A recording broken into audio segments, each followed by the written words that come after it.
Good evening. This is normally one of the community meetings for District 3, but in light of what has taken place in our community recently in terms of the uptick in violence and the shootings, the three Northwest directors, Tyrone Hampton, Victor Gordo, and myself, we decided that we would combine our efforts and talk about the issues affecting our community collectively. Having said that, my other colleagues on the City Council are equally interested and engaged in the issues that we are about to address tonight. I want to thank all of you for coming out tonight as the rain is hopefully bringing newness and renewal as opposed to some of the negative things that we have been experiencing.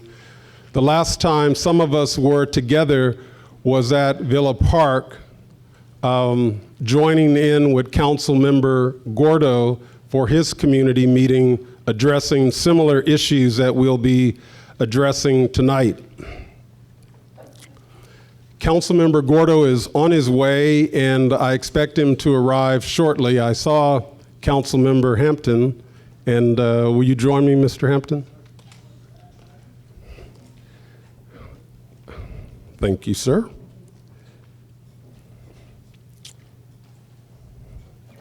The first order of business that we have in my community meetings is we actually have the Pledge of Allegiance and a posting of colors. With us tonight from Blair High School is the junior ROTC, headed by their first Sergeant Turner right there. And I'd just like to introduce all of the students, particularly because of the issues that we are addressing tonight. Corporal Dennis Mejia, Sebastian Minchanka, Sochi Losa, James Manarez. Will you please give them a round of applause?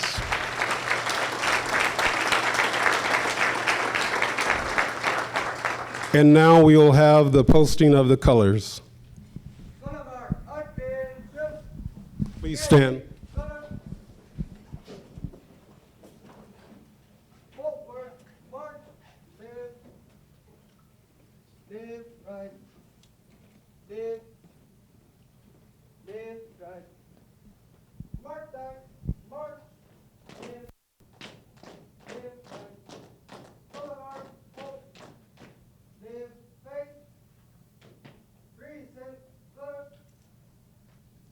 Joining us tonight is Oliver Rodas, one of the ambassadors in our ambassador program for the city of Pasadena. The ambassador program is run by longtime city employee Lola Osborne. Mr. Rodas. Put your right hand over your heart. Ready, begin. I pledge allegiance to the flag, to the United States of America, and to the republic for which it stands, one nation, under God, indivisible, with liberty and justice for all.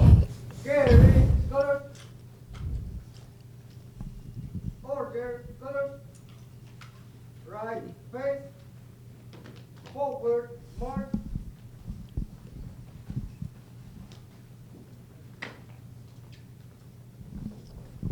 Thank you. Thank you. And now I would like to ask the senior pastor of Pasadena Presbyterian Church, Dr. Mark Smutney, to join us. Thank you, Councilmember Kennedy, for the privilege of leading this group in the invocation. Shall we pray? Almighty God, we know you by many names and through many traditions, and yet we are united in our love for this country, for its sacred values, for our dedication to liberty and justice and equality for all. As the rain refreshes the earth and cleans the air, we are very mindful that our dear soil of Pasadena has been stained by blood. And so we need especially to be united, to seek solutions for peace, to speak the truth in love tonight, and to listen carefully to one another. So help us to listen to the voices of those long silenced, to care for one another, to redeem these times so that we might forge a city that we all can be proud of.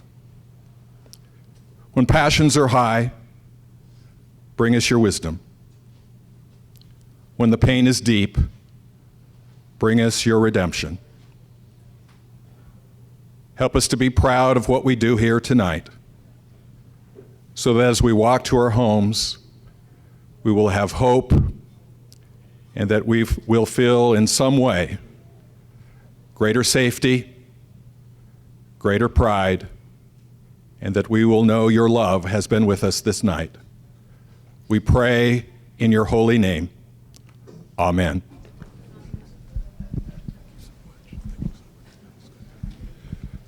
Most of you are aware that there's been a transition in leadership in the city of Pasadena.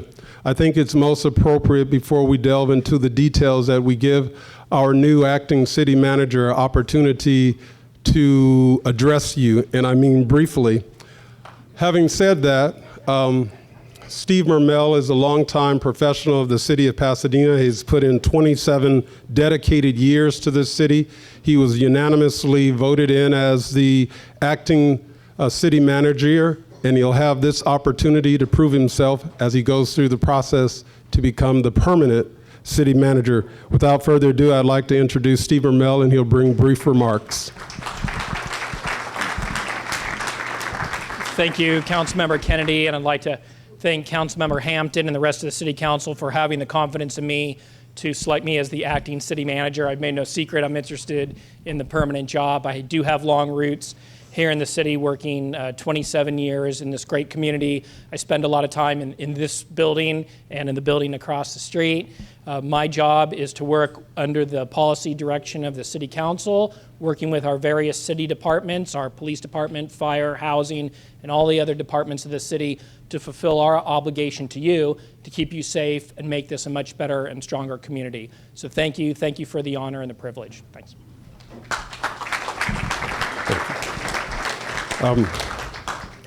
Also with us tonight is Nick Hummingbird from the Hahamanga Cooperative Nursery in the Arroyo Seco Foundation. He will not have an opportunity to speak, but I hope all of you will at least stop by the table to learn some more about one of the extraordinary things that we're doing in this community in Hahamanga Nature Park, which is to the north near JPL, right at the border of La Cañada. It's an extraordinary piece of land, and the city owns that land, and we're going to do something that benefits in public space. Also from the Arroyo Seco Foundation is the managing director, Tim Brick, and Nick Hummingbird. Glad you're here.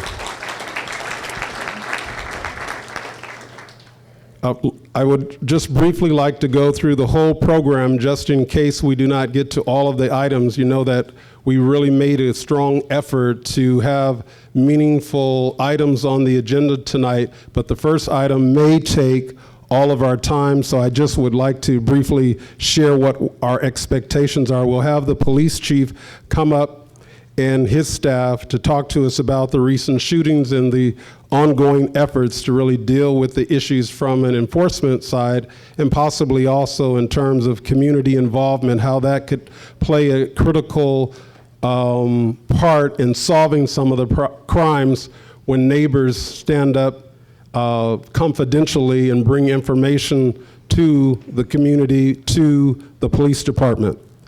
Then we will have update on Heritage Square, which is 69 units of affordable housing south on Fair Oaks between Painter and Orange Grove.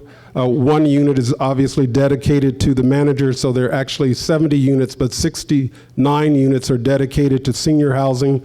We want to make sure that those housing units are available to people who live in our community, and I hope that all of you will be pressing hard in reference to the City Council to ensure that that actually occurs. Then we'll have an update on the city's new power plant from Gurcharan Bawa, who is the Assistant General Manager of Water and Power.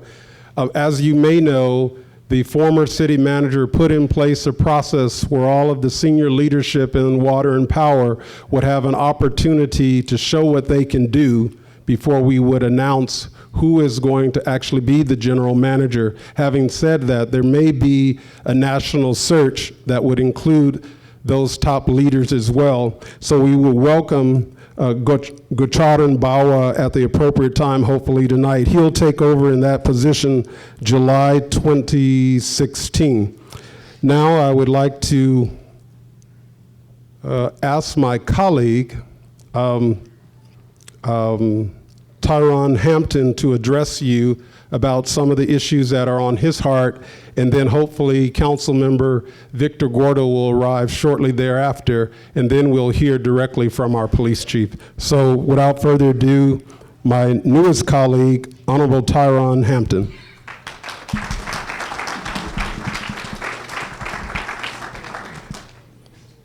Good evening, everyone.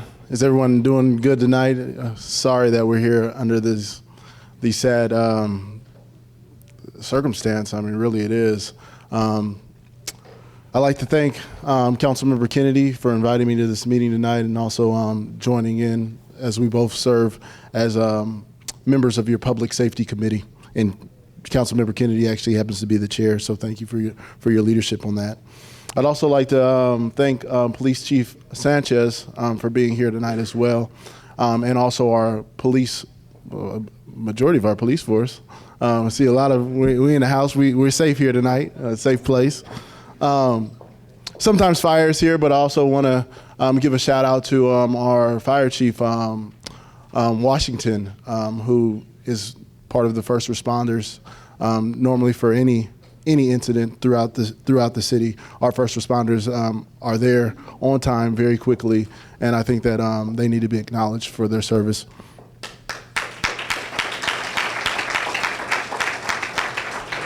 Also, the various community members that helped put this on tonight, we really appreciate that. The members of the 1st District, I appreciate everyone for coming out on this rainy day to stand united with the 3rd and 5th District. These occurrences may not be happening in the 1st District, but we're all one community, so it's important that we're all here tonight. I just want to make sure that everyone here tonight, everyone who's in this room, is there going to be a public comment time, or there'll be cards? So I want to make sure that everyone here has their voice heard. Please say something, please speak, please be heard. This is a very safe place. We are your representatives, and the only way for us to represent you the best way we can is for you to speak.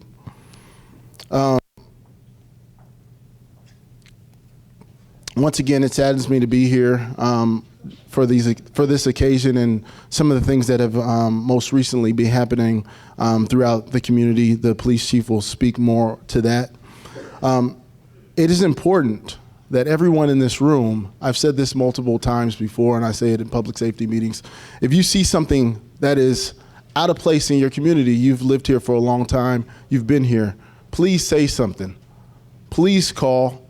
If you see something that is out of place, our police department is very quick. For the most part, they're very quick. I know there's people that say that, but they're very quick with responding to things that they see out of place. So please, if you see something, say something. Please, really do. I don't believe, by the way, I don't believe that everyone is a criminal. So even if you see someone that is in your community, because I know someone's probably thinking like, well, I'm not going to just call on the random person that I see that looks out of place in my community. Our police department is not going to prosecute every person that we call in on. It is just important to let them know that, you know, someone is actually looking and watching, and if someone is thinking about doing something that is inappropriate or criminal, then they would think twice about that. Tonight is the night for us to all come together, like I said before. I think that we all need to get involved, very involved. If you've just moved to this community, please get involved. One of the major factors, in my opinion, to a lot of the crime is the lack of opportunity. And there are so many students throughout our school district and so many young individuals that you see on a day-to-day in their 20s, 18, 19, that don't really have any guidance. And you as homeowners and property owners and people that are part of this community that are paying taxes and being a part of the success of this community, it is our job as a community. You can't really look to just your council members and your police department. It's our job as a community together to work out these issues. It really is.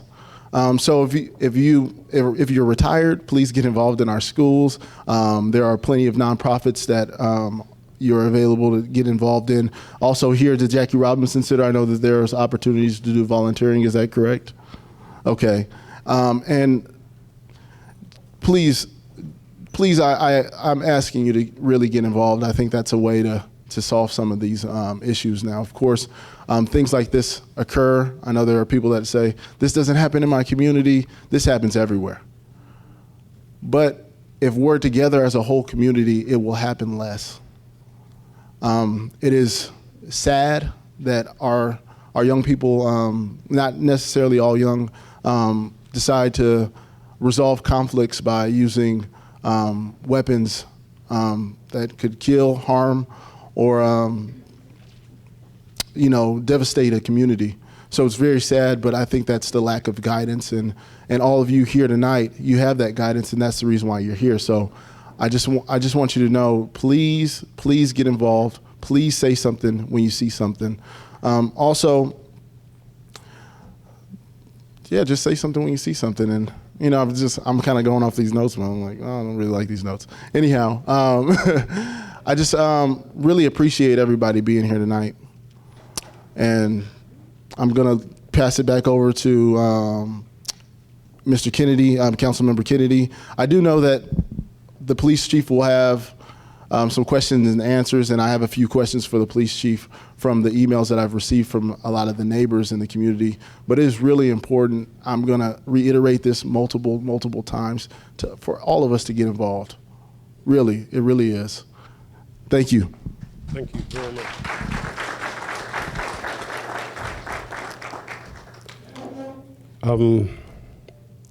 Just in case we do not get to the other items on the agenda, I'd like to ask all the members of the City Council, all employees of the City of Pasadena, if you would please stand, all employees of the City of Pasadena. Would you please give them a round of applause? Thank you. Now I'd like to invite our police chief up, and he will address us in reference to our ongoing dialogue on the recent shootings and uptick in violence, and possibly issues related to body-worn cameras, and he may touch upon also additional police oversight. That's a study that's really being conducted now. So, Chief, it's yours. Thank you, Mr. Kennedy, Mr. Hampton. Mr. Mermel, before I get started, just a quick couple of introductions. I think it's important that you know the department that polices you daily. In the back, we have two of our local gang experts, Jordan Ling and Adam Rosen. Adam comes from a long family of law enforcement officials. Chris Gutierrez, who heads up our Community Relations section, Lieutenant John Luna, and of course you all know Commander John Perez. So I will tell you that I am saddened to be here again and equally as frustrated as you are. It seems that just a few weeks ago that we were at Villa Park in a very similar meeting talking about very similar issues. And so I'm going to start this meeting with a profound question. And the profound question for all of us is, why are we back here again? Why are we having this discussion again? I'm going to share with you in a moment what our enforcement effort has been, and then what our strategy is going forward, and ask for your support and your prayers and your commitment in that regard. And then, Mr. Kennedy, with your approval, I'll keep my presentation short so that we can get to the Q&A, which I think would really be most beneficial. 2 nights ago in the 1400 block of El Molino, we had a young man, Latino, that was on a bicycle. He was riding. Officers received calls of shots fired. They responded to the call, and they noticed found the young man, and the young man had been struck by gunfire. There was evidence that suggested that the perpetrator in this crime either knew or was familiar with the victim. I won't go into the evidence in part because my investigators are following up those leads. Fortunately, the victim was transported to a local area hospital. He was rushed to surgery, and I'm gratified to know that this person will survive his injuries. 28 years old, to kind of give you an idea of age comparison. Last night, 29-year-old black male was in close to proximity to his home in the 600 block of East. Thank you. That's while I'm getting a little bit old, so I apologize for this. 700 block of East Claremont. Young man was out on foot. Predators, at least 1 or 2 predators approached this individual, and from everything we can tell, in close proximity, shot and killed this young man. Good Samaritan rushed outside after the incident, began CPR on the decedent. He was transported to a local area hospital, and sadly he expired. What I know from the incidences, and I rolled out to the homicide last night, is that like a pattern that we have experienced before, and as I opened up the meeting, it appears that the evidence suggests that the predators, plural or singular, knew the victims, and prior to the shooting, felt comfortable enough to get in close proximity to the individuals. I'm extremely frustrated, ladies and gentlemen, because I will tell you, at least, and I'm going to talk in very broad terms because I want to protect an individual that I don't even frankly know who it is. But what my investigators share with me is this, is that in one case, a caller, either in one or the other incident, called the Pasadena Police Department, provided some initial information, and then when asked by the officers to follow up with that information, refused to provide that information, refused essentially to get involved. You've heard me talk before that I can appreciate the sensitivity that is associated particularly with violent crimes involving firearms. I think that you know my officers are sophisticated enough, my investigators are sophisticated enough that they won't put you out on Jump Street. You won't be involved in that regard. The nature of our judicial system is simply this, is that that the accused has the opportunity to see or speak with or confront the person who is bringing the allegation against them. That's the nature of the judicial system. I cannot change that. The council members cannot change that. You can as legislators or talking to your legislators. But currently that's what we deal with. Enforcement. Oftentimes these issues, people say, well, Chief, why can't we make more arrests? Chief, why can't we seize more guns? Chief, why can't we just stop that young person who I think looks like a gang member? Ladies and gentlemen, I'd ask you, what does a gang member look like? I don't know. I've been in this business for 35 years. And I think I'd shared at Villa Park with you then, and I would share with you again now. You know, if you describe to me what a gang member looks like, I'll describe to you a young man or a young lady that's going to Caltech, and they'll look the same. The Constitution doesn't say Pasadena police officers stop people by the basis on the color of their skin, the gender, or what they wear, or the music they listen to, despite some of your concerns and complaints. Now, there is illicit, antisocial, or criminal behavior. I will address those issues with your help. Since January this year, since January to present date, the Pasadena Police Department has seized 25 firearms in the impacted area. 25 guns off our streets. 25 guns that people were in possession possession of, and intended to use those guns for one reason or another. In one case, Pasadena police officers actually chased down an armed suspect and took him into custody without firing around. One of the individuals is standing in the back. That's the kind of courageous behavior you have of the officers and some of the challenges that they're faced with daily. If you've heard me talk once or twice, you always hear me say that I'm not going to discuss Second Amendment issues. But I'm going to say that if you're a gun owner, be a responsible gun owner.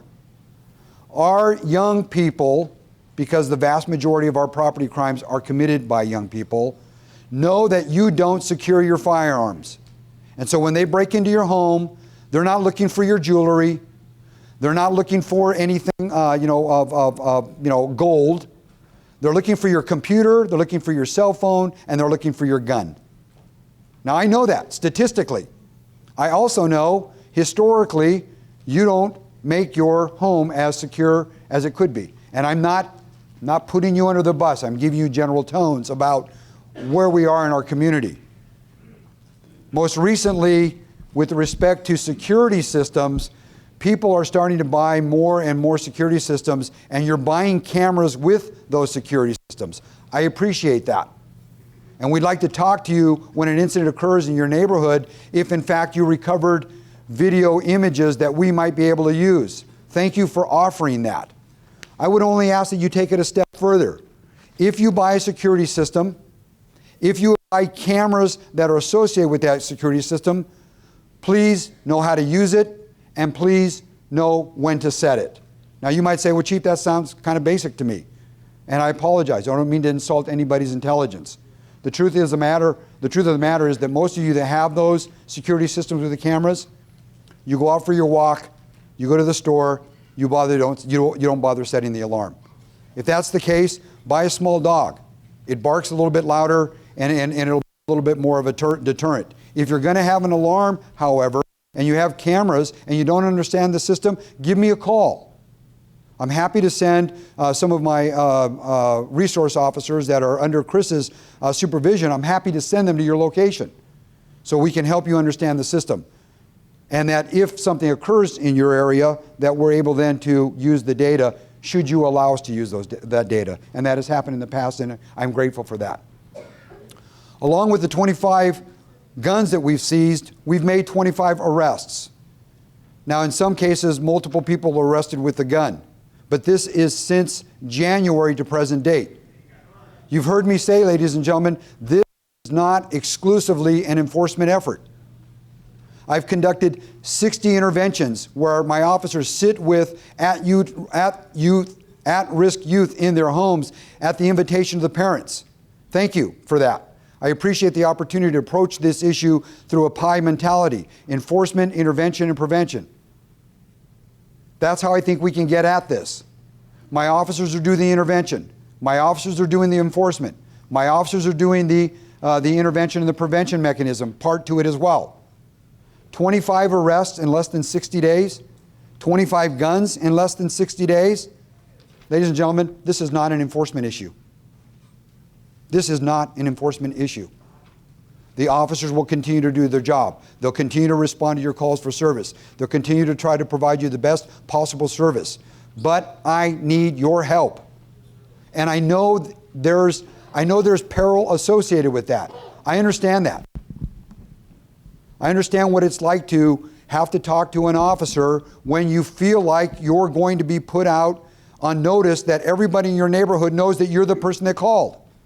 And sometimes we get it wrong. I don't want to be disingenuous.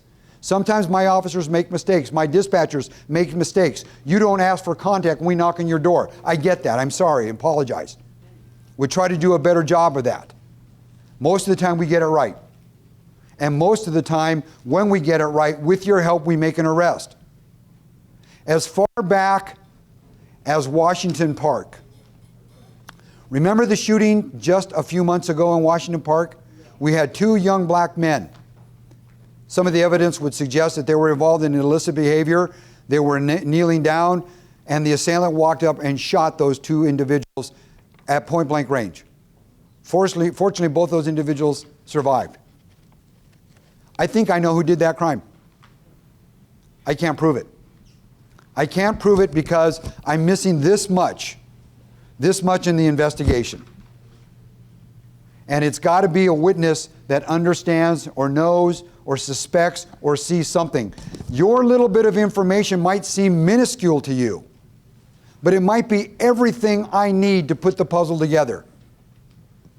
We have current and former law enforcement officers in the room, and they will tell you that these incidences kind of unroll quickly. The evidence comes to you in bunches, typically. Leads are developed, or they're, we gain insight through conversation, oftentimes through just a casual conversation with a community member. And sometimes you don't even know you provide that information. But at the end of the day, you are a component to the issue that faces us today. How many more times will we come together as a community, as Mr. Hampton said, I think wisely and tragically, focused around this issue? How many more times will we come together around an issue that seems that everybody expects enforcement is the way out of the conundrum that we face? And it might not necessarily be. We will continue to do our part. My officers are dedicated. They will continue to enforce those opportunities or those efforts that require that we remove predators from our street. What are we going to do going forward?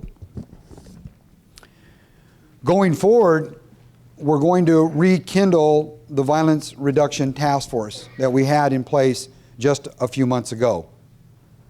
Not funded, by the way.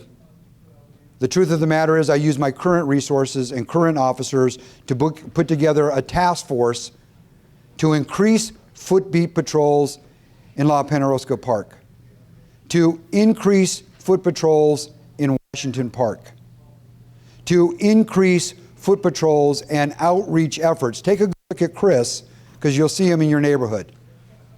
And if you don't, call me. Our officers will be out on foot. Our officers will be on patrol. Our motorcycle officers will be through the area. We'll have covert resources, so if they're doing their job correctly, you shouldn't see them. But they'll be there. We will continue to make arrests based on the principles that worked for us not so many weeks ago. Violence, however, is contagious. You all remember a great colleague of ours not that long ago, Dr. Eric Walsh, talked about disease as a crime as a contagious disease. Happened to just do a lot of side studying on my own on that, and happen to believe in many of the principles. If we're going to break the violence, however, it must be done along the lines of intervention and prevention. Again, my officers are getting called into homes 60 times in the last 2 months. We're making that effort. But we need assistance to do that. We need your help to come full circle so that we can address the issues that face us. Violent crime in our community is actually down, save these incidences in some of the impacted areas. We are 1% lower crime year to date than we were at this same time last year. Violent crime has an ebb and flow in our community. Assaults with a deadly weapon are up. Last month, domestic violence was up, and in part because, frankly, ladies and gentlemen, when the weather is poor, we don't get along with one another all that well. Now that the weather's a little bit better, we're out, we're walking around the Rose Bowl, we're walking in our neighborhoods, we're engaging our community members, and so there's less domestic violence. I can give you the seasonal patterns if you like. I can give you the anecdotal information with respect to crime. I won't embarrass you because I'd ask you if you've been to the website to consume some of this information for yourselves, and I suspect the vast majority of you have not. But the information is there for your consumption. Radio calls for service, what the outcome was, whether there was arrest related to that call, and what the officers did. That's all on the webpage. Statistical information necessarily doesn't make you safer, but it makes you more aware. And if you're armed with knowledge, if you're armed with information and data, then you're less susceptible to rumors. I appreciate all that you do. I particularly appreciate the network of communities that has been built up over the last several years in Pasadena. How many of you are familiar with Nextdoor? How many of you use it? How many of you call the police before you post something? Fewer. And so I appreciate the fact that you post something on Nextdoor. And for our community members that don't know what Nextdoor is, it's a communication tool. It's a blog that you can post information on, whether you use your real name or a fictitious screen name or whatever it is. You can post information on. I saw this suspicious person walking my neighborhood. I saw, whatever it is that you post. And we have some great information on Nextdoor. Half the time the problem is you don't call me. You post the information and then you say, well, where are the police? And then we say, well, did you call? You say, well, I posted. Well, we don't monitor that activity 24/7. Many of you are following the department or me on Twitter. I post as I can, but my full-time job, folks, is not to be a Twitter feed. And I can appreciate the value of social media, and I don't mean to make humor about that. We live our lives 140 characters at a time. And if the information is more robust than that, we tend to shut down. We have journalists in the audience, and they make a life and have made a life for themselves about how to engage, how to communicate. We have a problem on our hands. The problem is not unique to Pasadena. I dare say it's systemic to our great nation. The moral fabric of our nation is under attack. And in many regards, unintended or otherwise, some of the decisions that have come out of the legislature or out of the United States Supreme Court over the last couple of years have had local impacts. If you're not familiar with AB 109, you should be. If you're not familiar with the unintended consequences associated with Prop 47, you should be. Is there decriminalization? Yes. Is there impacts, unintended consequences? Yes. And we're feeling the full weight of that now in our community. So you've heard me talk about many things with respect to enforcement or prevention or intervention. You've heard me talk about security systems and offering opportunities for you or resources for you to look at those systems and engage the police department so we can help you navigate that. You've heard me talk about our strategies going forward with respect to foot patrols in our park, extra services in the impacted area. Lieutenant Jason Clausen is in plain clothes tonight. Jace, would you stand up for a moment, please? Jason leads an anti-crime group that Adam and Jordan are part of. Jason makes himself available 24/7, as do I and my commanders and others. I'm yearning for your phone call or your email. And for those of you that emailed via Connect with the Chief or whatever that thing is, I appreciate it. I hear you loud and clear. And part of the things I'm talking about tonight are in part to respond to your emails, if you were those individuals. But what you've not heard me talk about just yet is your involvement. And why is that? Because it's sporadic. It depends oftentimes on your own safety and your own perspective about your commitment to our community. As Mr. Hampton said, your commitment to our children. Now you might say, well, a 28-year-old or a 29-year-old person isn't a child. And I would agree with you. But that's not where the violence starts. That's the outcropping or the end state. Where it starts is in 3rd, 4th, 5th, 6th grade. This isn't a topic to discuss about bullying or those kinds of things or the intended consequences or unintended consequences associated with domestic violence in the home or lack of parenting or those kinds of things. But all, ladies and gentlemen, weave into the final outcropping of violence. I'll continue to do my job, and I'll assure my officers treat you with respect and and serve with integrity. But what I need is help. Help in the form of information, appreciating how difficult it can be. We have elected officials on the dais that serve, as Mr. Hampton had indicated, at the Public Safety Committee. Mr. Kennedy is chair. Mr. Hampton is one of 4 members, Mr. Madison and Vice Mayor Mitsuda. They're more than just council members. They're a portal for you to provide information. We have our service area, district area field reps that are here this evening because they want to know what the information is. They serve as a portal for information, and we have our District 4 representative in the audience as well. We have other individuals either associated with the city or in some other fashion associated with the police department.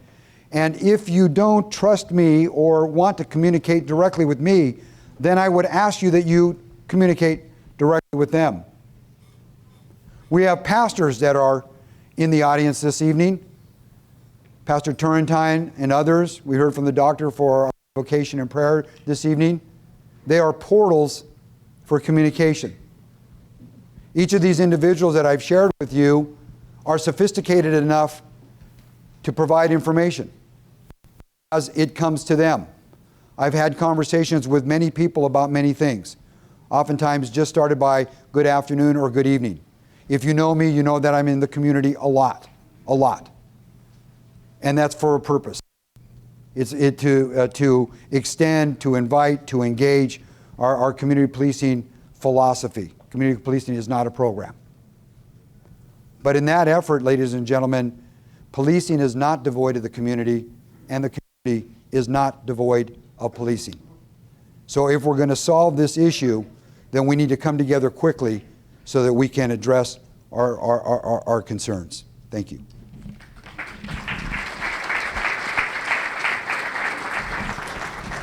Thank you, Chief. We're going to take a little segue because our colleague has just arrived, Councilmember Victor Gordo. Victor? Thank you. Good evening, everyone. Sorry I'm late. I left Long Beach right around 3:30 to get here. And I'm not sure if the people in the South Bay, South LA, downtown LA, Eagle Rock, or maybe even Pasadena are the worst drivers in the rain, but I got a good feel for all of them this evening. Originally, we were scheduling to have a meeting in District 5, and John and others suggested that he already had this meeting planned, and it might be a good idea because this affects all of us to join in this meeting. We did that previously, and so I was happy to do it, and thank John for his invitation. We've all been through this enough that I don't want to leave here without a few action items. We talked last time about police staffing, and I'll get to that. But one of the things that I found myself doing on the city council is undoing some of the planning mistakes of the past. Where else in the city do you see such a concentration of liquor stores, for one example? And we've been successful in getting rid of a couple of them, the latest one at Summit and Orange Grove. And it's not just the visual aspect of it. It's not just that we don't have to drive by that liquor store anymore. And it's not that we want to get rid of alcohol. I enjoy a drink with dinner with my family. But the impact that it's had to the surrounding neighborhood, getting rid of that liquor store at Summit, just like it did at Washington and El Molino, not too far from the area that we're talking about tonight, has been tremendous. And those of you who've been around long enough to remember when both of those locations were there understand what I'm talking about. And so a concentration of too much of anything is a problem. And undoing some of the mistakes that were made in the past is important. And so I challenge our city staff to continue to focus on undoing some of the planning mistakes and not to make more mistakes in the future going forward. That's one. Number two, so that's one action item. Number two, problem properties. And I'll tell you that I've been very disappointed in the staff and the city attorney being able to dislodge and address problem properties, problem property owners. Because we can all look in our neighborhood and know where there's a problem property. And we can all drive around this city and point out those problem properties. And it's the job of the staff and the city attorney to address those problem properties.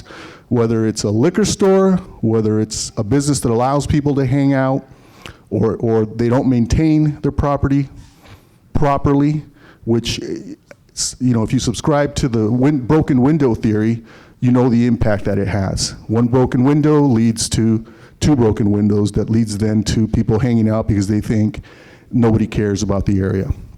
And so we need to do something about problem properties. Associated with that, problem tenants. Problem tenants, there are too many property owners and landlords, whether they're subsidized housing or unsubsidized housing, whatever it may be. But there are too many property owners and managers that allow problem tenants to remain in their properties. And I think we have a responsibility to bring it first to their attention and allow them to remedy the situation. But if they don't remedy the situation, then we have a responsibility to act. And again, I raise this as a challenge for our staff. And I'm sorry that the city attorney's not here, because I've raised this issue and intend to raise it again with the city attorney. There's a sub-category there, and that's the problem guests of the tenant. A lot of the properties that we're talking about, you know, some of these properties that I'm familiar with, it's not the tenant that's a problem. The tenant is could be someone's grandmother, someone's aunt, someone's mother, someone's father, someone's brother, but it's the people who are coming and are, quote, guests, close quote. They're not really guests, they're really being allowed to stay there, and they're a problem. The chief is aware of one specific issue in my district where people are being evicted because they were allowing a felon to stay in their property, in their home, and that tenant was causing problems and is a known felon that we'd arrested previously. And I think we just need to be more aggressive in those situations. And I challenge the city staff to work with the prosecutor's office to do that. Because I don't want to come back here a couple months from now and say, and have all of you ask, well, what are the action items that you took? I'm telling you the action items that are important to me. The third one is going to require a heavy lift. And I'll tell you why. Because it involves resources, money. The previous items is just a different philosophy, a different way of doing things in order to improve our neighborhoods, the previous items that I talked about. But let me give you some statistics. The FBI tracks average numbers for police departments. In other words, it tracks for a city of 50,000 or more,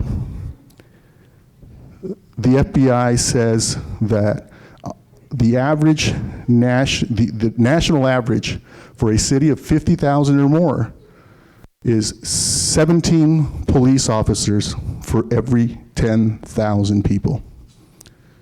17 police officers, a little over 17.2 or something. Now, I don't want Pasadena to be average in anything, but I never want us to be below the average. 17 police officers. Now, when you look at the communities that the FBI tracks, a great deal of them are bedroom communities throughout the country. A great deal of them don't have nearly the complexity that a city like Pasadena has. A stadium, vibrant business districts like Old Pasadena, tremendous demands on its policing resources. And yet, we don't meet the national average in the number of police officers that work in the city of Pasadena. In 2009, we were budgeted for 258 or 258 police officers. Today, we're budgeted for 240 police officers. That's unacceptable. Now, before our finance department people or our interim city manager fall to the ground, let's acknowledge that police officers are expensive. And you know what? They ought to be. We don't ask anyone else to run towards gunfire when it erupts. We tell everyone to run away from it, except for the men and women of our police department. So, if you do the math, we're under the national average. Now, what does that force the chief to do? It forces him to move around the resources that he has in the best way that he can. A few years ago, we had a two neighborhood action teams, NAT teams. The individuals riding their bicycles around whenever there was a problem in a neighborhood. Focused patrolling in neighborhoods. And I think that was very effective. When the bottom fell out of the economy, one of the first things to be cut were one of those NAT teams. And I believe that if we're going to get to a point, we're never going to stop all crime, we're never going to stop all shootings, unfortunately. But if we're going to have a measurable impact, I think we've got to address these action points to start with, and I think we've got to face the fact that we don't have enough police officers to meet even the national average on our force, and get to work to fund the department in the way that it should be funded. And that means, at a minimum, the national average. Now, we're not going to get there in one budget. This isn't going to happen in this budget. But I'll tell you, as a member of the Finance Committee, and the good news is that Mr. Kennedy is also a member of the Finance Committee, and there are 4 of us on the Finance Committee, so we constitute 50% of that committee. All we need is one more person. Maybe we can get Margaret McCostin or Mayor Tornick to come along, and I think we can. But we'll have to do it with your help. We're not going to get there in one budget, but we should not adopt a budget this year that doesn't provide as a goal and doesn't provide a path to get to 260 police officers in this city. Anything short of that, in my view, is unacceptable. That doesn't mean that that's all we do. I heard the chief say enforcement and policing isn't the answer, and I agree with that. But if we don't have sufficient policing, we can have all the programs we want and not strike the correct balance. We need a correct balance. So, in my view, the theme of this budget should be safe streets, safe neighborhoods, safe community.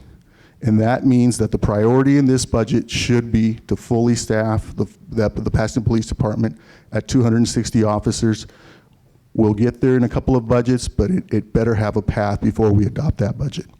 So with that, thank you all for making the time, and I hope that you'll make the time to come to some of these budget deliberations and encourage, whether you live in this district or in East Pasadena or West Pasadena, encourage your member of the city council and the mayor to take these action steps. Thank you. While we are on the topic of the budget, I'd ask our acting city manager just to come up for a minute to share with us the budget process, because what Councilmember Gordo has teed up is an opportunity for all of us to take part in the budget process. Having said that, our Mayor Terry Tornick, also addressed in the State of the City the whole issue about funding and our budget. And if you were at that meeting at McKinley Junior High School, you would have possibly have been surprised by the funding that actually takes place and the percentage of our budget that goes to public safety, which is significant. So if Steve would just for a moment take us through the budget process so all of you will be aware when those meetings will take place, approximately how you will find that information, I think that would be helpful on the back of what Councilmember Gordo has shared. Thank you, Councilmember. Every year, the city manager submits the recommended operating budget to the city council. Per the city charter, we're required to submit it by the third Monday in May. The recommended budget is based on the input from all the various city departments. It's basically what they need in terms of dollars to continue to further the missions that they have. The city council and the council's finance committee spend numerous meetings, countless hours, hearing from each department and deliberating over the budget proposals. These are public meetings. They will be noticed. They will occur, again, generally from the end of May through the end of June. The city council needs to adopt a budget by the end of June. Public input is very much appreciated and desired. We want people to understand the budget process. We want people to share their thoughts. The city is a very complex operation with numerous city departments and unfortunately not unlimited resources. State actions in the last few years have reduced our revenues.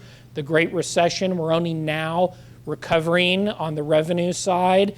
And so it is somewhat constrained. But the priorities that the city council directs the staff to follow are based on the input that they receive from the public and many of the issues that were raised here today. So all this information will be posted on our website. We'll put out a press release on the schedule, and we very much welcome your participation in the budget process. Thank you. Thank you, Steve. Also, I'd like to ask all the members of the clergy in our community if you would just please stand and be acknowledged. We really appreciate your presence tonight. If you'd just please stand. Thank you. Also, I'd like to ask all of the, earlier in my comments, I had mentioned that this is not just a Northwest issue as it relates to the uptick of violence and finding meaningful solutions. Several of our colleagues have sent their community liaisons to be with us tonight. I don't know if they are still here, but if they are here, I'd like to acknowledge them. I know they were here at one point. Rhonda Stone, representing the mayor, if she is still here. Rhonda Stone. Representing Margaret McAustin, Margot Morales. Margot. Representing Councilmember Victor Gordo, Vanya de la Cuba.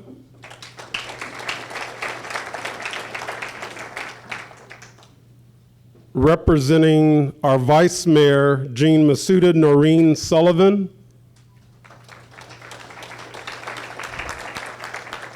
Representing Councilmember Tyron Hampton, Cheney Chung, and also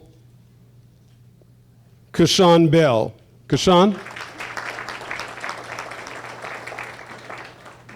So the reason I introduced them is very simple. I wanted you to recognize that our colleagues on the council around the dais also believe the issues that are being addressed here tonight are extremely important.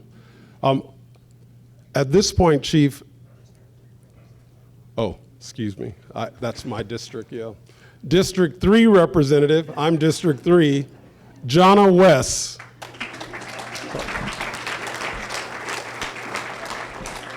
Chief, at this time, might we just go directly to question and answers, or would you like to, because I think the audience really wants to have a dialogue with us. In the back of the room, I see Bwalam Busalob and Leslie Caldwell. Are there other members of your committee here? Jason Monk.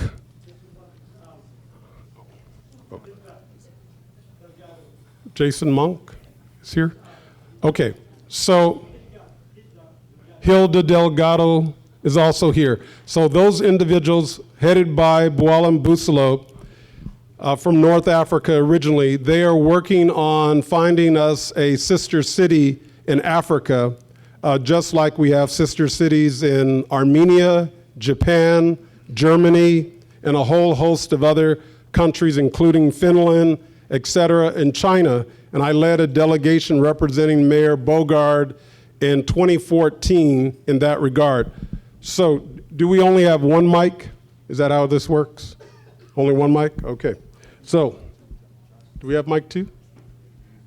No, this is going to be for media, Pasadena media. Yeah. So I'd like to read the question and then hand the mic to the chief and his command staff to address, and I will read them in the order that they were given to me, I believe. The first question is there a way to register our security cameras with police so they have knowledge of cameras that may have valuable footage to solve crime? Yeah, great question. Short answer is yes. We're looking at our program out of Florida. Currently, they do that. There's a program also similarly in Long Beach. There are some concerns with it, however. In order for me to have access to that camera system, you have to share your IP address with me. You have to trust me to have that information. I'm not looking to spy on you. Frankly, your business is your business. But when an incident does occur, you can help us solve some crimes. I would only ask you this. Get to know your system. If the officer, we will present you with a flash drive and we'll ask to download off your system. Help us know your system, know what drivers and those kinds of things, technology questions, so that my officers can figure it out on the other end and we can use the information. I just asked Sergeant Gutierrez this very morning, I would like him to consult with our private security partners to see if there's a class that we can help you position cameras. We typically put them too high or too low. And that works out for short people like me or for tall people in the audience. But at the end of the day, it needs to be configured appropriately so we can capture the best images. The next question, not in order, but important because I think it's on some people's minds, more than one person's mind. In the last meeting at Villa Park, you, Chief, stated that community policing was still going on. It is not visible in and around my community like it was when Chief Malekian was here, in parentheses, foot patrols. Why? Reduction of about 30 officers or so to start with. So I think Mr. Gordo pointed that out. At the end of the day, when we entered into the budget cycle in 2008, long before I arrived at the department, we were already in transition to make those reductions. So I think Mr. Gordo pointed out that officers are expensive. I understand that. I respect that. Also, it's not a matter of putting a police officer at your front door 24/7. Community policing is a partnership. It's reciprocal. The behavior is an engagement of trust and respect between my officers and our community. We serve you. But at the end of the day, it's a partnership that we have to embrace and be willing to trust one another in that effort. Community policing is a philosophy. It's not a footbeat. It's not a person on a bicycle. It's not a person in a radio car. It's a philosophy and an organizational strategy about how we get at crime. A lot of the stuff that you don't see, like for instance, the intervention and the prevention, when my officers are sitting with a child, at-risk youth at the parent's request, you don't see that. And that takes time away from footbeats or those kinds of things. But as you heard in my strategies going forward, we're going to rekindle the crime the crime task force, and you should see increased foot patrols in your neighborhood and in the parks. The next question is, I live on Belvedere and heard shots last night. Sounded like they were in my backyard, so I simultaneously went to next door and called the non-emergency line. When I asked where the shots came from, I was told by dispatch what I had heard in response was, quote, "If you know what happened, why are you calling?" I was calling to report what I heard and to confirm with the Pasadena Police Department what had occurred. I got the gist of that. First of all, let me apologize to the writer of that question.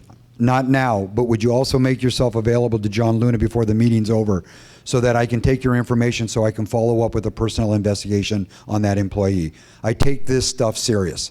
And for people for you to have the courage to call and to have one of my dispatchers dismiss you is inappropriate, unprofessional, and unacceptable. The next question is Washington Park open at night? Shouldn't there be a dusk curfew? That's the first question.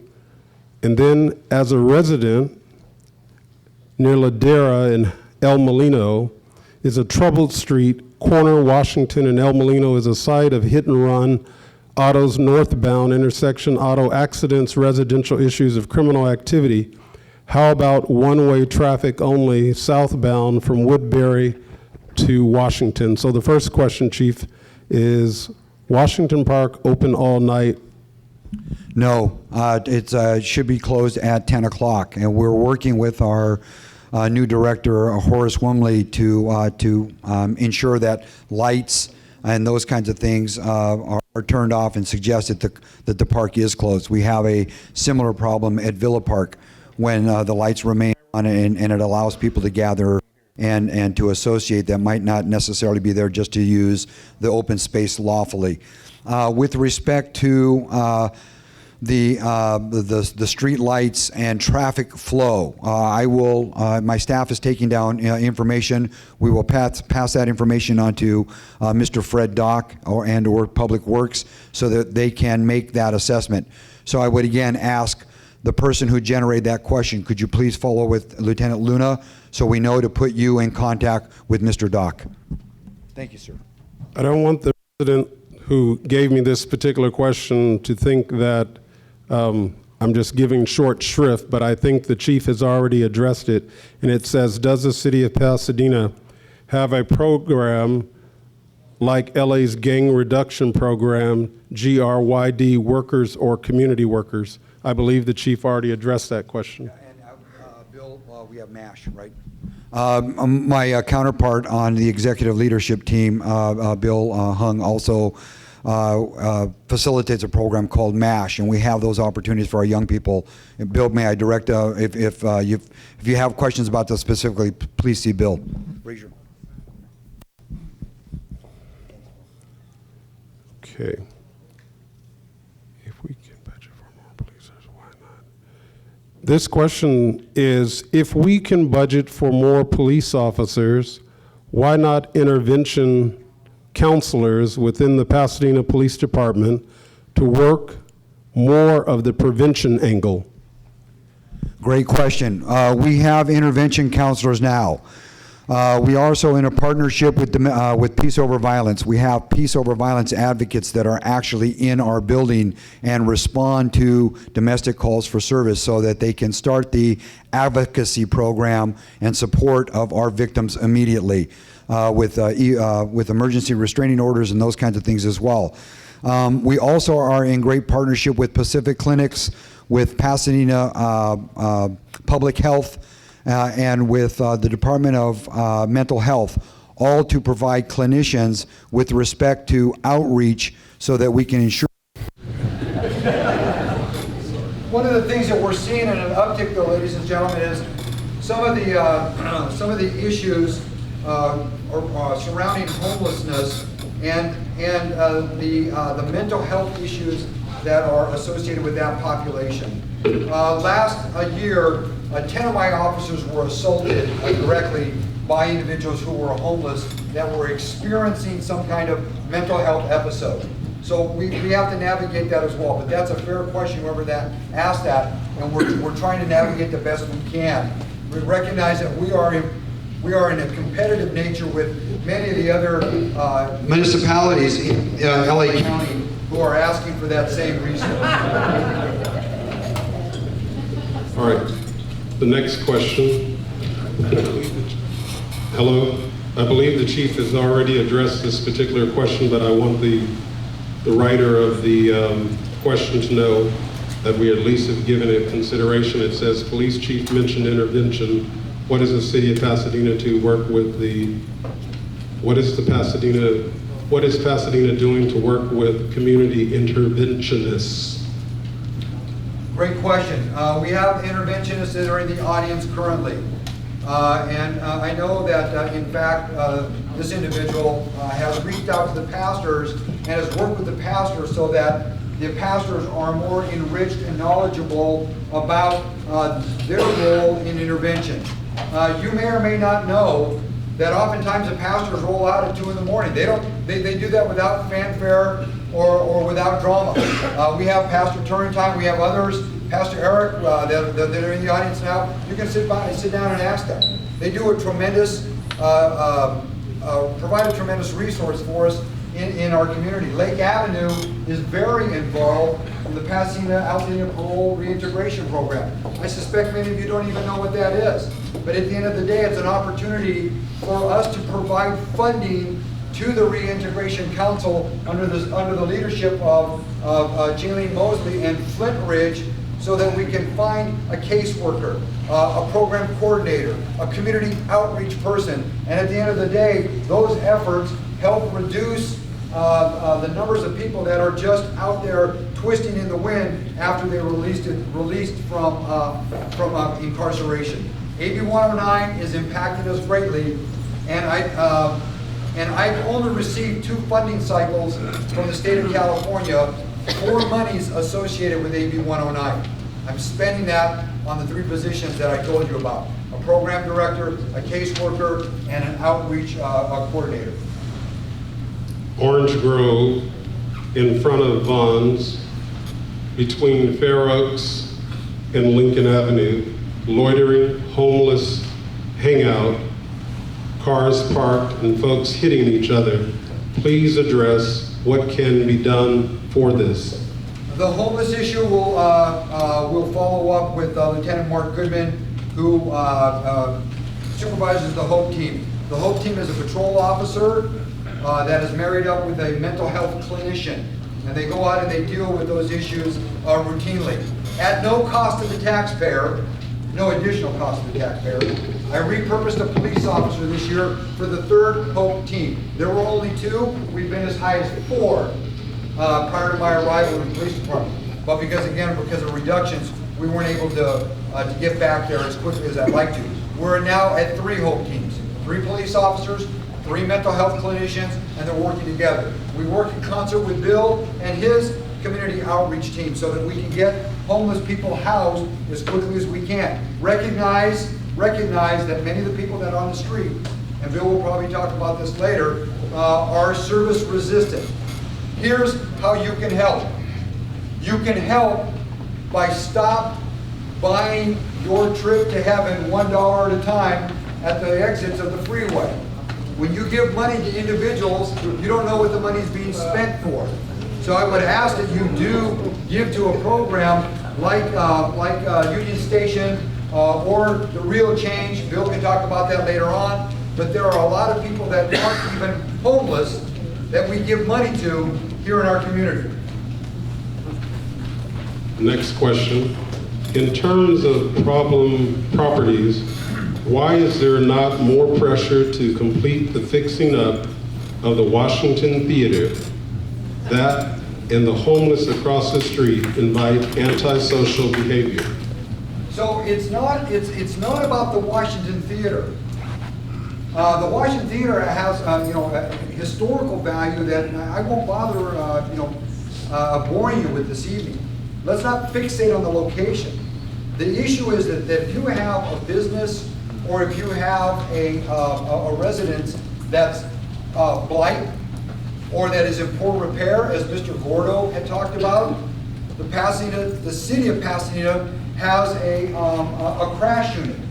And the crash unit consists of code enforcement, law enforcement, city attorney's office. In fact, Jason Clausen is on that committee, and we try to sit down with the property owner to put them on notice about how to improve their property. Oftentimes, most recently in Mr. Hampton's district, we had a situation where there was a house that fell into poor repair. I think Mr. Hampton helped us navigate that. And at the end of the day, the exterior of the home was painted, trash was picked up. Now the house has fallen back into poor repair, but I mean, it's something that's continuous and ongoing. Ultimately, if we do this right, the property can be on notice, and the city, if I understand the process, can seize the property. So it carries a lot of weight, but it starts with you to initiate the crash process. Please hook up with Jason Clausen. He can explain that. Jace, raise your hand, or give you more information about that resource. If I may, let me just address the Washington Theater so I can give everyone an update.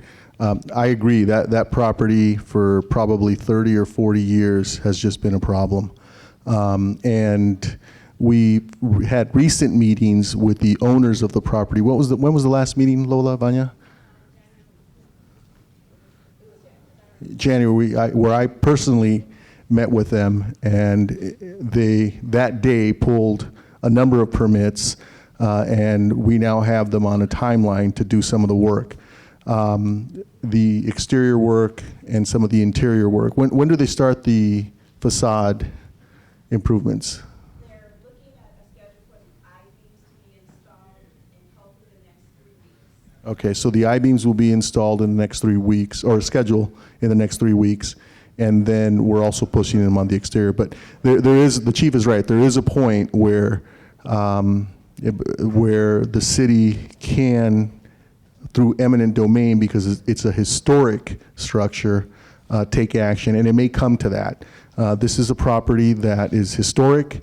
It's been a problem across the street at the Food for Less was a problem, and you'll recall they had the what I called an industrial recycling center. We all support recycling, but this was one of those big operations, and we asked them to clean that up, and that ultimately now is gone.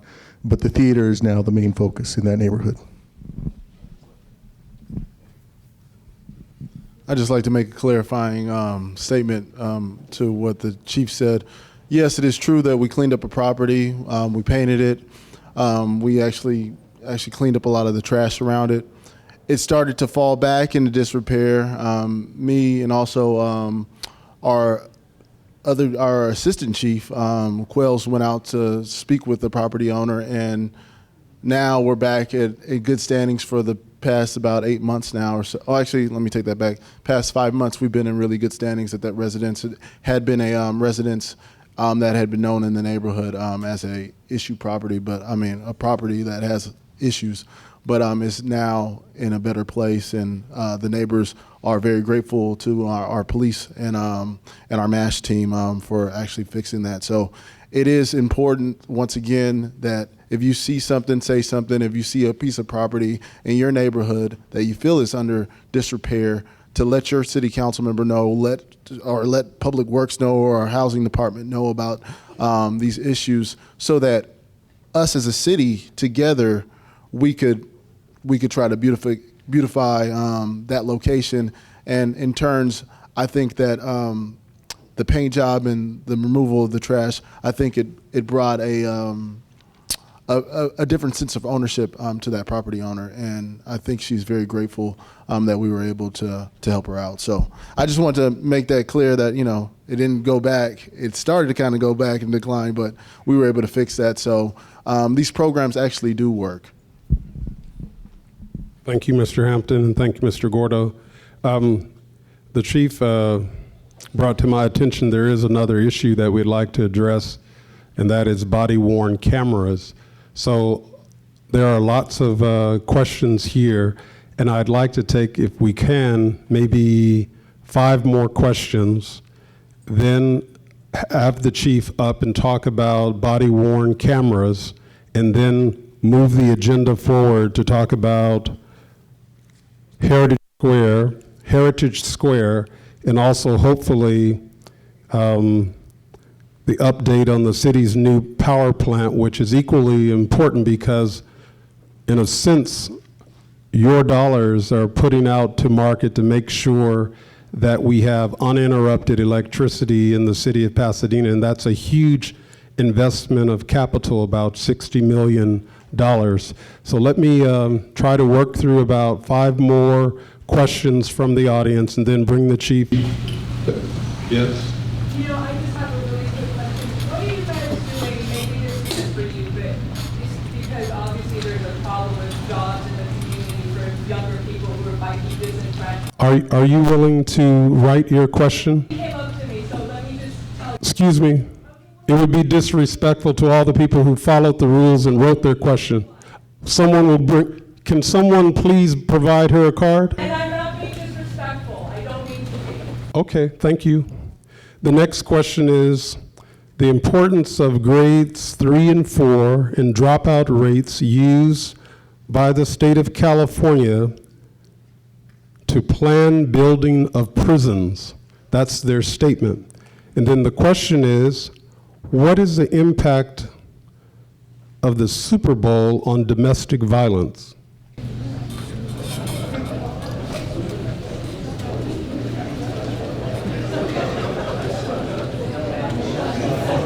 Okay, let me get at that one. First of all, with respect to the Super Bowl, there was no uptick in domestic violence. So whether you were, I can't remember who played. Frankly, I'm not a football fan.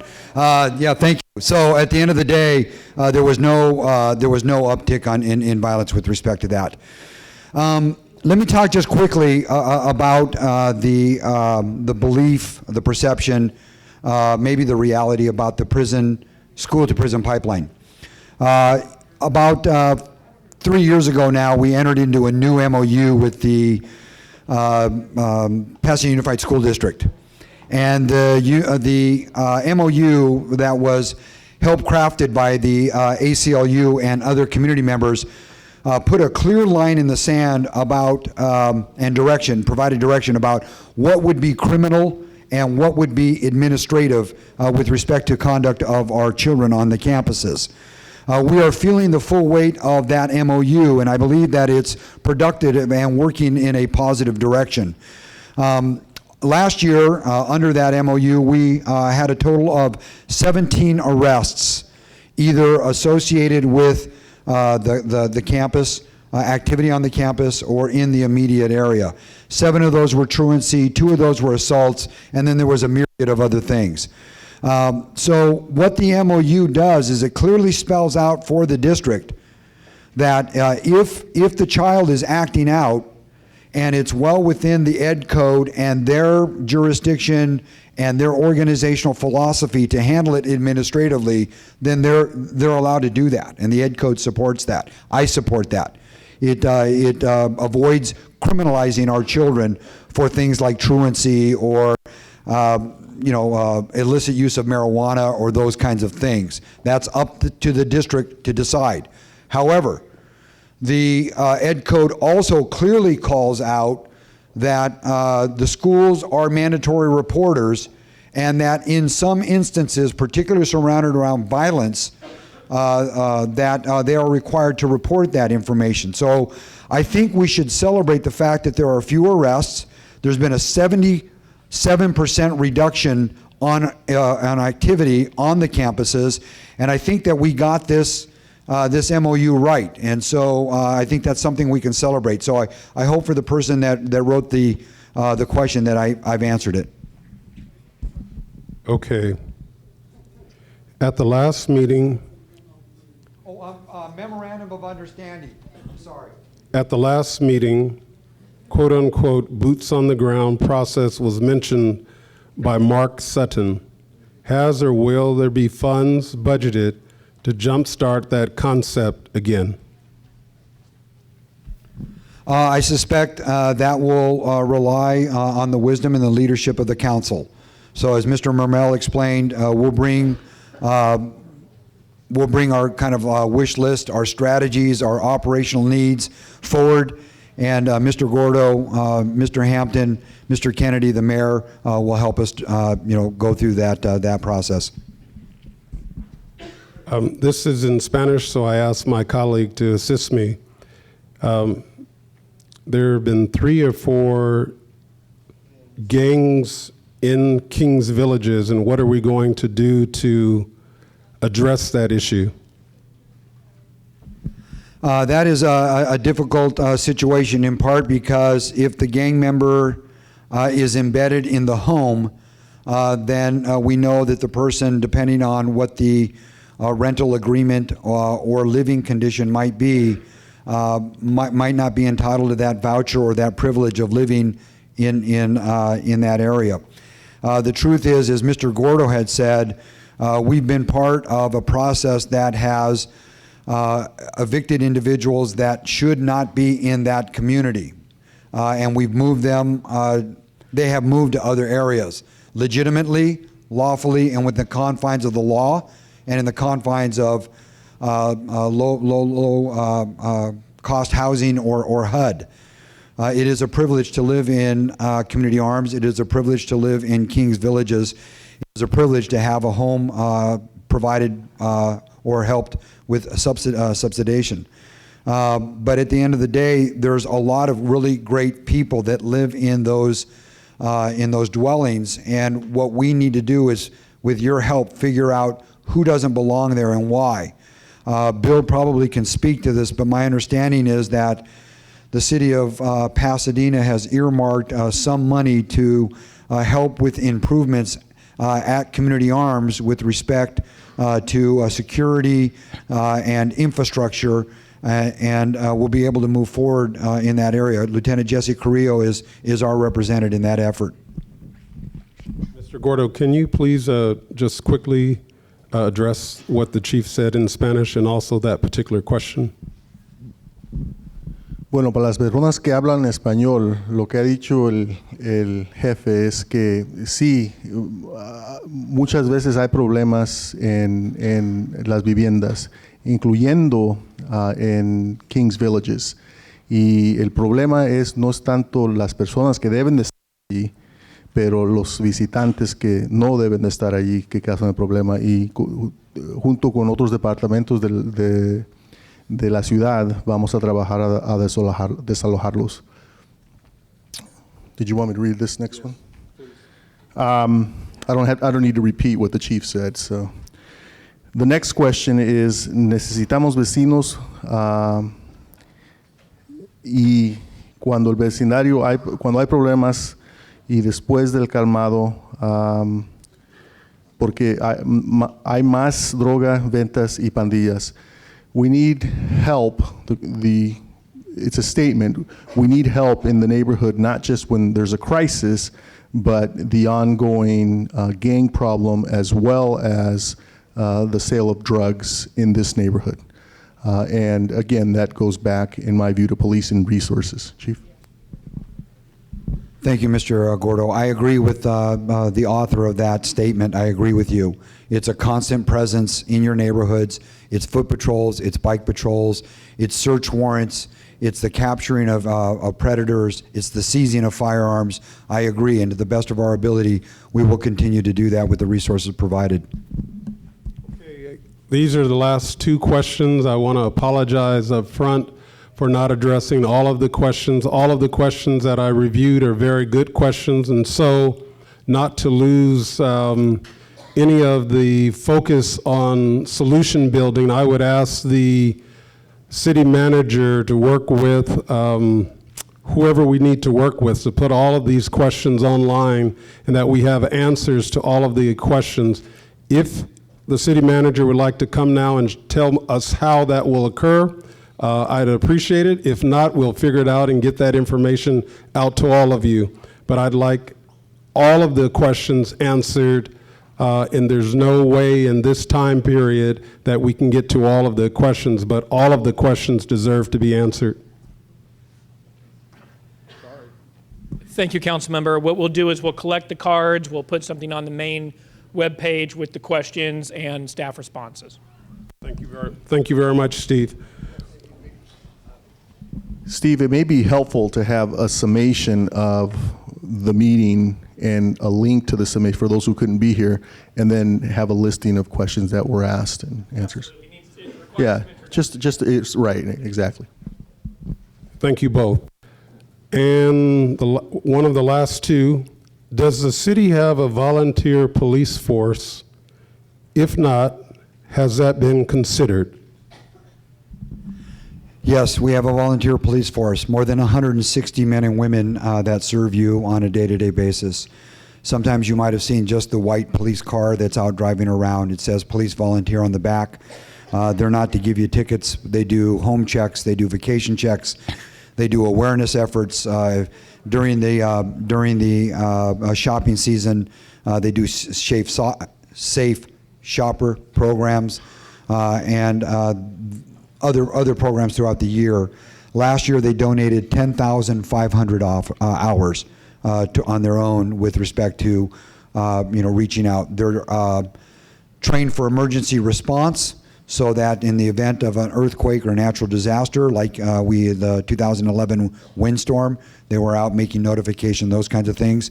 They are a tenured group, so I would ask that when they're out there driving around, that you take time to wave to them. They're actually quite friendly, and engage them in conversation. They're great ambassadors of our department. The last question, and I would invite all of our staff members who are here, if anyone has a question that hasn't been addressed or you haven't filled out a card, if you would simply raise your hand and we'll make sure that you obtain a card. The last question is, our parks, La Pintoresca, Washington, are wonderful resources that are unsafe for our children. Is there an opportunity to increase your presence, both as early intervention, relationship building, but also as an effort to make these resources safer during high times of usage, weekends? Yes, there is an opportunity to do that. Thank you for that question. We have park safety officers that are in the parks. They're in a blue shirt and similar uniform pants to where I'm wearing. They're not police officers. They're not armed, but they have radios so that they can call for armed response if that's what's needed. We tried a few months ago. We tried to use a private security system. It didn't work so well, in part because they don't know Pasadena. They don't know the culture of our great community. They don't know who belongs in the park and who doesn't belong in the park. And frankly, as we started to monitor some of the activity, they weren't giving us the biggest bang for our buck. They were sitting in cars and they were doing other kinds of things. I don't want to put them completely under the bus, but Mr. Gordo had made a recommendation months ago, and we saw the logic and the direction that he wanted to go in, and the police department has absorbed security rangers. So we're in the process of hiring those individuals to support our public safety officers that are already in the parks. So in the coming months, I think you'll see that we'll have more park safety officers. In the meantime, as I committed to you earlier, we will have foot patrols and bicycle patrols in those parks. A lot of times you don't see the officers because you're working during the day when the officers are in the park, and we'll try to increase activity in the evening hours. Also, safe several lights or Parks After Dark will be coming up here starting in a few months. Or we'll be working with Horace Wormley in that effort. If you're not familiar with Parks After Dark, it's an extension of programming, an extension of activity in the park. Police Department partners with Human Services so that we can extend that effort to you. If I may, Mr. Kennedy, just go back quickly. Please, if you're interested in the volunteer program, talk to Sergeant Gutierrez about our CPA, Citizen Police Academy. We're looking at modifying the program. It used to be 13 weeks. We recognize how laborious that might be. So we're trying to reduce it and condense it so that you'd be more interested in the program. If you go to the program, then you're eligible to become a volunteer. We'd love to have you. Sorry, Chief. Okay, so at this time, this is how we're going to hopefully complete our agenda. The chief will come now and he'll talk to us a little bit about body-worn cameras, and then... Okay, sure. I just have one final question. I've been getting a lot of emails in regards to this, so I'm trying to sum them all up. And it happens to happen to do with exactly what happened Monday and Tuesday. So, which is Monday was the first shooting, and then Tuesday was the second shooting. So on Monday, there was a shooting at around the area of Washington and El Molino, correct? And then on Tuesday, there was a shooting at El Molino and Claremont, which is only a block south of the first shooting. So the writers the writers of all these emails, which I've received, have made the assumption that that they're related or possibly gang related. Not saying, I know that I've talked to you about it and you said it hasn't been ruled out, but you don't have any information if this has been gang related or if they are actually related. But I think one of the major questions that I receive out of all of these emails that I've received is, if there was a shooting on a Monday within a block of the area, I assume that, the city of Pasadena, we always go out with the worst case scenario. And the worst case scenario would be gang related, and there was possibly going to be retaliation within a week. I don't know how long retaliation is. I haven't, I'm not well versed in knowing what the retaliation is. So I guess the question is, even according to some of the neighbors that live in the area, I was born and raised on Eldora, so I'm really close to that area as well. And I have an aunt that lives on Claremont, and she's retired, and she's looking out all the time for a neighborhood, and she lives right around where the shooting happened. According to them and those neighbors in that neighborhood, there had been lack of police patrols, given the fact that there was a shooting on Monday. So I think their question is are you attending to putting out more police patrols in the area? I mean, because last night we had a public safety meeting, and I think you mentioned at the public safety meeting that there was most of our crimes happen around open spaces. So with there being a shooting on Monday and then another shooting within a block of the other location south, I guess the neighbors pretty much, they're coming to this meeting to know, like, what's going to happen today. I understand that, there's been a lot of great information spread out tonight, but I think that they want to know, are they going to be safe in their neighborhood tomorrow and the next day, which we obviously don't know that answer, but they just want to know if there's going to be extra police presence in that area.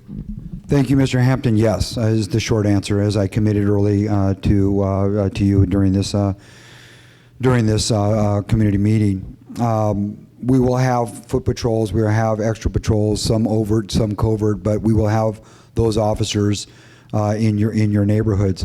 Following the shooting, the first shooting, we did actually have officers that were in the neighborhood that were provided by community outreach and Sergeant Gutierrez's people. We had enforcement folks as well. Lieutenant Clausen's team was scheduled to be on training. We canceled that training. We put them back in the area. So if you're not seeing the officers, then we need to figure out why. But the officers are out there providing those patrols, and we will continue on that strategy going forward. Thank you, Mr. Hampton. Thank you, Chief, and thank you, Councilmember Hampton. So this is how we're going to end the program. We're going to hear from the Chief about body-worn cameras, and because Anna Slaby has come all the way up from Orange County. She drove 2 hours to be here tonight. I think we need to show some courtesy and have her address with William Wong in reference to Heritage Square. William is the Director of Housing and Career Services, and Anna Slaby is the Senior Project Manager for Bridge Housing, who is constructing the 69 units of senior affordable housing on our behalf. So Chief, if you could briefly address body-worn cameras, then we'll go to the other speaker. Thank you, Mr. Kennedy. And ladies and gentlemen, I apologize for the lateness of the hour on this topic, but it is an important topic as well to get to. Body-worn cameras. The Pasadena Police Department, in conjunction with our IT component and under the leadership of the council, will implement body cameras this year. The projected date for implementation is December 2016. We have a Gantt chart, which is basically a timeline that shows where we're supposed to be at any time in the process. Last year, we applied for and received one of few agencies that received a $250,000 grant towards the implementation of body-worn cameras. So the Department of Justice is involved in that aspect with respect to funding, and that we report to the Department of Justice what our progress is in that regard. Your participation is critically important.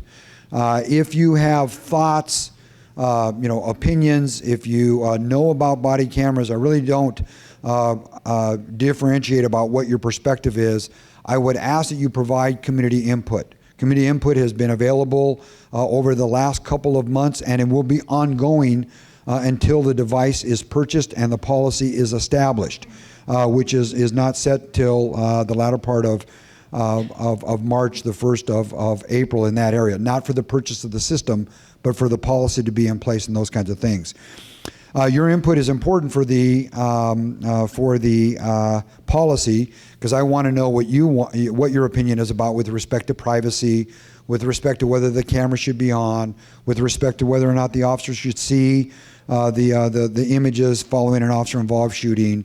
Whether the camera should be on our campuses, should they be on in our hospitals? What are the privacy issues? Do we need to get permission from, say, a domestic violence victim when the officer's in the home to have the camera on? All those are very complex issues that you can weigh in on. We are working on the draft policy now. We plan to have that to the Public Safety Chair in the coming weeks. Ultimately to sit down with community groups as well. You can provide input a couple of different ways. You can call Mr. Kennedy, or you can call Mr. Hampton, you can call Mr. Gordo. You can call any of their field reps. You can send me an email, you can send them an email. We have an online depository on our main website. You can click on that and provide your email response as well. All that information will be collected. It's already being collected, and then we send that to the Public Safety Committee, and then they have that information as we move forward. So it is very, very important that you weigh in on this topic. Like I said, once we put the policy together and once we implement the program, I believe because the laws changing around body-worn cameras, that it will be an evolving policy. What it is today, it won't be a year from now, because there's going to be lawsuits and privacy violations and HIPAA and all those other kinds of things that we do now, and we operate in those environments now that aren't captured on the body-worn cameras because we don't have them. But it's going to change the landscape about how the policy is implemented and how the law is applied. Also, I believe that there are going to be, issues with respect to, privacy and those kinds of things. So it's important that you weigh in on that, as quickly as you possibly can, so that we can evaluate and consider your recommendations going forward as we develop the policy. The system won't be purchased until we have a policy in place. Currently, the RFP is a request for proposal is out There are many vendors, as many as 7, I understand, that have applied for the bid to be awarded to them. It's a technology program and base program, but ultimately it'd be the officers, the client that wears them. It is an accountability tool for the officers. It's an accountability tool for you, for our public. It is also a huge investigative tool for us, so that we'll be able to enhance interviews and enhance tools to help us investigate criminal activity. They'll be highly regulated. There are already some components of the policy that I'm very firm on about tampering with the equipment and accountability associated with that kind of stuff. Who has access to the data? The data itself will follow, I believe, ultimately will be proposed to the public safety and to the Greater Council, but it will follow the current data retention policies that are on place. So we're not having to reinvent the wheel in that area. Bottom line, you still have time to contribute information. Please, either through our field reps or through our elected or through a department official. You can find me online. Please provide your input. Thank you. Can we give a round of applause to our public safety, police chief, all of his command staff, any folks who are part of public safety that are secreted in the audience? We want to just say thank you for being here tonight. Also, I'd like to ask if there are any commissioners for the city of Pasadena or for the county of Los Angeles, if you would please stand, we'd greatly appreciate it, and we'd like to acknowledge you. I see Michelle Bailey, I see Nichelle from Status of Women, I see Tyrone Hampton from the county, I see Archie Purvis from Pasadena Community Operating Company. Thank you all for being here. And now I'd like to introduce Bill Wong, who's an extraordinary director of housing and career services with limited resources. Thank you, Councilmember Kennedy. I'll keep this very brief. Jim, can you advance the slides for me, please?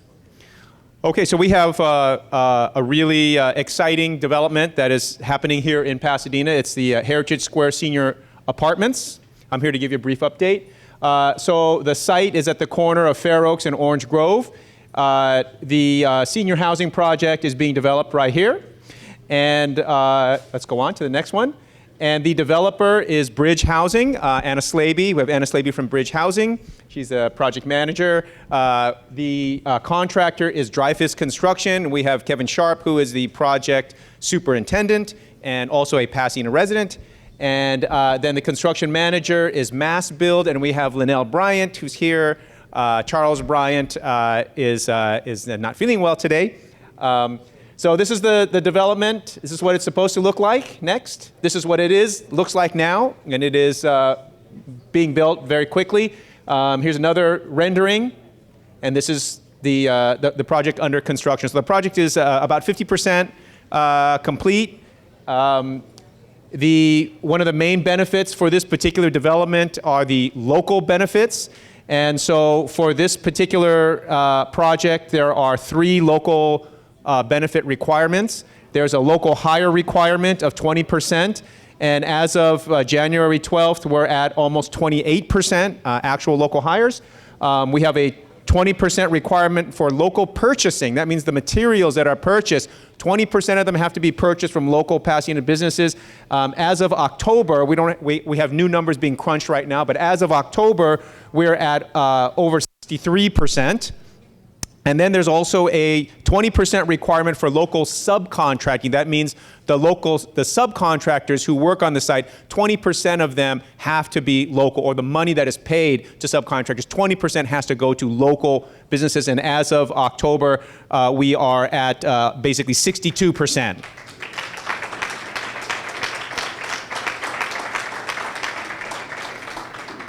So Bridge Housing and Dreyfus and MassBuild, they're doing a fantastic job. We really appreciate what they're doing. So completion of the project is projected for July or August of this year. The project is targeted towards very low income seniors. That's age 55 and above. Seniors are a very rapidly growing percentage of the population.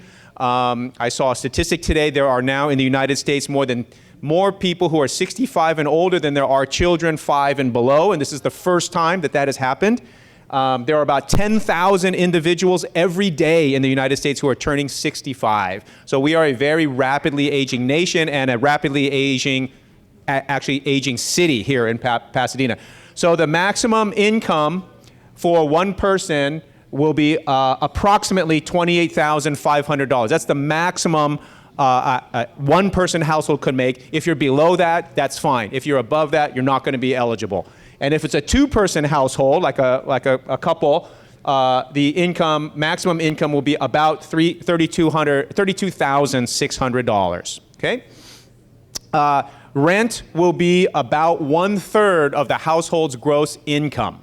So if their income is $1,000 a month, their rent will be $330 a month. So whatever the income is monthly, the rent will be about 1/3 of that.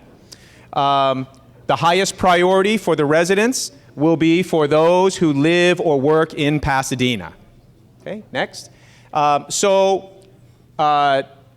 The lease up has not started yet, but there is an interest list that is being created. So if you're interested to get on the interest list, what the interest list will do is if you get on the interest list, once the lease up period starts and applications are available, you will be the first group that will get notified. Okay? So you don't have to write this down because I do have handouts for you. I have handouts, okay? So there's 2 ways to get onto the interest list. One is to call the phone number 626-388-1505. And in that case, they will give you an address, and you'll have to send in a postcard with your name and your address on there. And the other way will be available starting in about 3 weeks. In about 3 weeks, we will have a postcard already made up for you where you just need to fill in your name and your address and your contact information, put a stamp on it, and then you can mail it. So that'll be ready in about 3 weeks. There will be 2 ways that you can get this postcard. One is you can come to our office. Our office is on the 2nd floor of the Vons Shopping Center. You can come in there and pick one up. Or Jana, where's Jana? There she is, Jana, the council district liaison for Councilmember Kennedy. She has graciously agreed that we will give her a stack of postcards, and you can contact her, and she will get one to you. Okay, and I think. Yes. Actually, I just learned from the developer of a third way to get okay. pictures, and that is online. Okay. So I'll just... Yeah, this is Jim Wong, who is the city's senior project manager for the Housing and Career Services Department. Thank you, Bill. Just real quickly, if you have access to the internet, you can also go to the developer's website at www.bridgehousing.com and look for the button that says rental properties, and you can navigate that, and that'll also get you an interest list online form. Okay, but the easiest way is just come and pick up a postcard. It'll already be done, and you just fill it out. That's coming up in Heritage Square, and we hope that, again, we want to target people who live in the neighborhood, people who live right here, right around the development. Okay, Councilmember Kennedy. Please give Bill and his team a round of applause. This is an extraordinary development for our community, and I think, does that mean, Bacharn, that you would like to give your presentation? No. If you, can we take 5 more minutes and allow our distinguished colleague, the Assistant General Manager of Water and Power, to quickly go through his presentation? I think it would be kind if you would allow him to do that.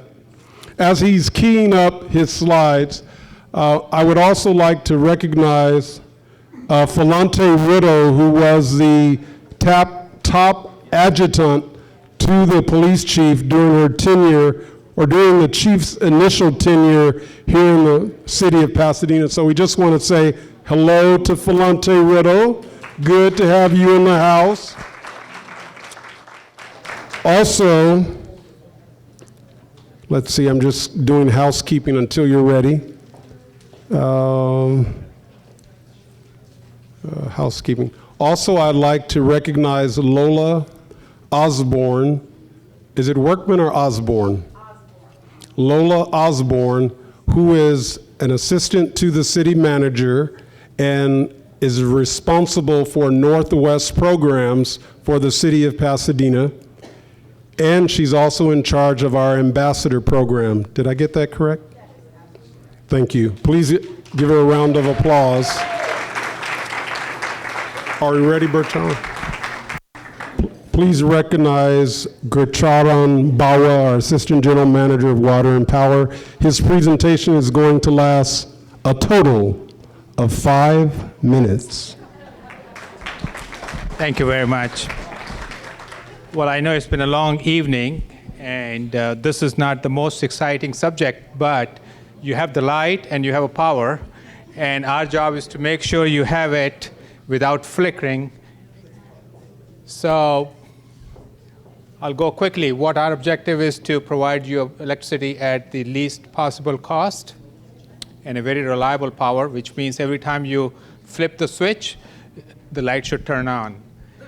And anytime you have a problem, we should be able to address your concerns, and we do it all in a very environmentally responsible manner. We are governed by the City Council. You own the utility, and the city staff operates the utility here. This is how the power department started in Pasadena in 1906. This is Glenarm Street. This is the Glenarm building, by which you probably have seen a fountain. This is how it looks now. It's an aerial view, and what we are doing now is, this is a new power plant. It's a 68 megawatt plant, state of the art in its class. It's world's least polluting plant, and it can start in 10 minutes. And this would replace a unit which is about 60 years old now, and that takes 3 days to start. This plant also can quickly start, and then as the need be, it can go up and down in developing power, and would be able to stabilize the wind power, which is increasingly adding into the grid and which fluctuates with time. So this unit can actually move with the wind power so as to get power very steadily in your grid. This project is $137 million. As Councilmember Kennedy said, it's a rather expensive project. And this project is funded by, basically, the department is putting $20 million, rest is being worked through the revenue bonds. Every month, the department mails out the newsletter showing where are we in the construction process to the neighborhood residents and businesses. And like Bill said, we also have a mandate to contribute to the economic development of the community. So as of February 17th, we have 22.3% labor wages to Pasadena residents, amounting to about $1.8 million. 51 Pasadena residents have worked on this project, and 37.7% of the purchasing has been done through the local contractors. That's about $1.4 million.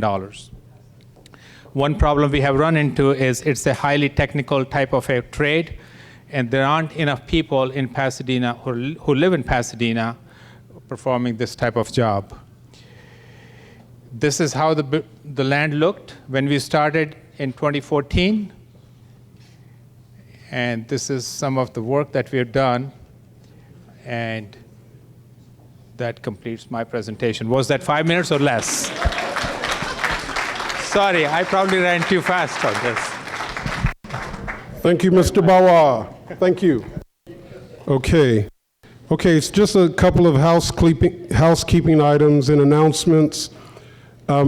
Beginning February 25 through March 10, no outdoor watering allowed. No outdoor watering allowed. Then, this is particularly for District 3 residents, but it can involve anyone in the city of Pasadena. District 3 is having their CERT training, that's Community Emergency Response Team Training Overview, and it will take place on Saturday, February 27th, beginning at 9 a.m. to 1 p.m. And then shortly thereafter, there will be an open house at Fire Station 36, which is on the northeast corner of Hammond and Fair Oaks. And also the Fire Association has graciously agreed to provide a fine dining lunch for all the participants. So, do we have Pastor Deron Johnson of Calvary CME Church with us? Can you please come forward, neighborhood pastor? Before the pastor speaks, I'd just like to say thank you to all of you who stayed long to listen to all of the speakers. That was very gracious of you. I know it's raining, but it's not cold, but it's raining outside. But I just want to say a heartfelt thank you to all of you who have stayed and participated tonight. I think what took place tonight is very helpful. Certainly it didn't answer all of our questions about these serious issues, but I think we're at least on a pathway forward in building one community, that there's no part of the community that should not be concerned about the other part of the community. And in this room tonight, that was a demonstration that we are all in this together, whether it happens in Northwest Pasadena or the east end of town or in Linda Vista or San Rafael. We are one community, and I really just want to applaud all of you for being here and coming with that kind of spirit. So without further ado, Deron Johnson, the pastor of Calvary CME Church. Let's pray. We pray for peace and civility in our community. For this evening's dialogue, we're grateful and we're thankful. Bless us now with renewed vision as we reflect on ways to improve the community in which we live. Continue to grant wisdom and protection to our council leaders. You've placed us in a unique place in the universe. You've given diversity to this community. Teach us how to use and celebrate the diversity that is within us and around us in such a way that they will be used as tools to build and not weapons. We pray now that as we go our separate ways, that you will continue to keep us in perfect peace and stir a greater readiness in us to respond to the greater good with courage to do, vision to see, and faith to believe. Amen. Thank you. Make sure you visit the table over here. Ha, ha.